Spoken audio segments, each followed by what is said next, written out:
Shalom. Senandika Gembala malam ini topiknya memikul kuk bersama Yesus. Kuk adalah palang kayu dengan jepitan vertikal yang memisahkan kedua binatang penarik sehingga bersama-sama dapat menarik beban berat. Kuk di dalam Alkitab dipakai untuk menggambarkan sebuah kesukaran hidup atau ketaatan paksa. Bagi saya dengan latar belakang keluarga petani, kuk bukan benda asing dalam dunia pertanian. Kuk seperti kayu yang dikenakan ke leher seekor atau sepasang kerbau untuk membajak sawah. Hal menarik adalah ketika kerbau muda mau diajar membajak sawah, si kerbau muda itu berontak keras karena selain belum terbiasa, si kerbau muda sendiri tidak suka kuk tersebut. Pelajaran yang saya dapatkan, semakin keras si kerbau muda memberontak, maka semakin terluka lehernya. Luka itu semakin parah melebar, tidak hanya kulitnya luka, tapi daging di lehernya ikut tersayat kuk itu.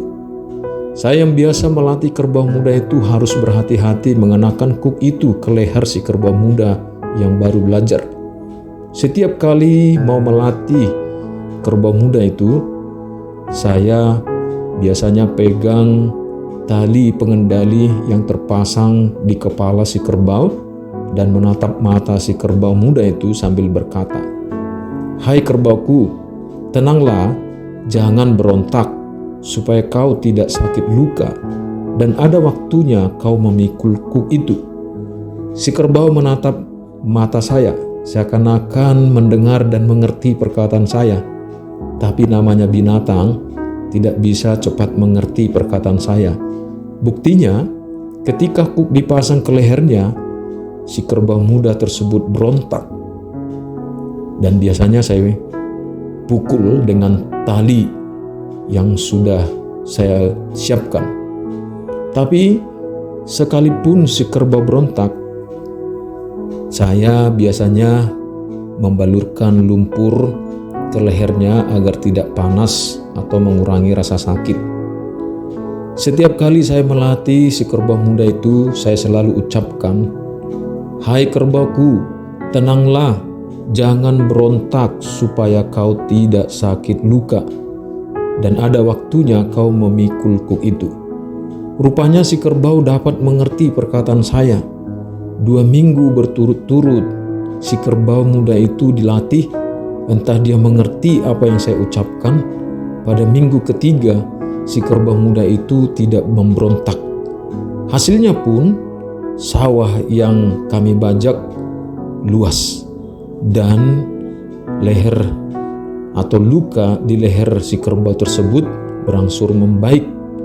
Dan kalau si kerbau dipekerjakan, lehernya tidak luka lagi.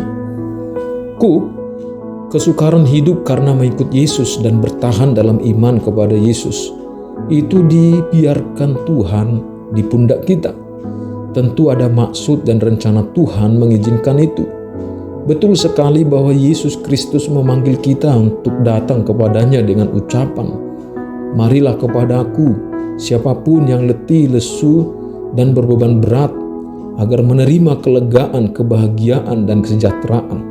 Tapi jangan lupa kalimat selanjutnya, "Pikullah kuk yang kupasang, dan belajarlah kepadaku, karena aku lemah lembut dan rendah hati, dan jiwamu akan mendapat ketenangan.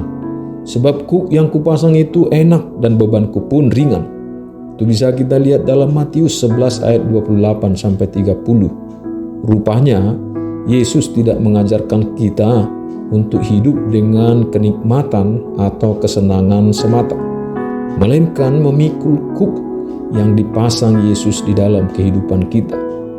Kuk itu adalah salib yang harus kita pikul agar kita tetap tinggal bersama dengan Yesus. Ketika kita berusaha untuk keluar dari kuk dengan cara kita, entah dengan memberontak, melepaskannya dengan lari hal-hal keduniawi, menjauhi atau juga menjauhkan diri dari Tuhan, dari persekutuan, kita akan terluka, semakin sakit, dan kehilangan iman pada Tuhan.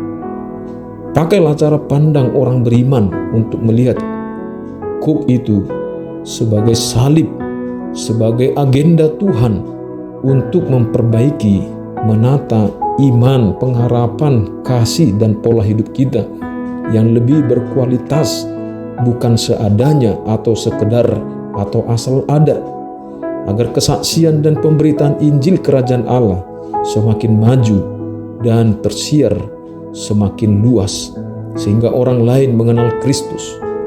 Iman memang timbul dari mendengar firman Allah, tetapi Cook melatih kekuatan otot-otot iman, pengharapan, kasih kita kepada Tuhan agar mampu melakukan firman Allah, perintah Allah, atau kehendak Allah di tengah-tengah Cook yang kita alami. Kita harus mau memikul Cook bersama Yesus agar kita tidak tersesat dan disesatkan dunia ini. Saya, Pendeta Harapan Simatupang, membagikan senandika gembala malam ini. Tuhan Yesus Kristus memberkati kita. Shalom.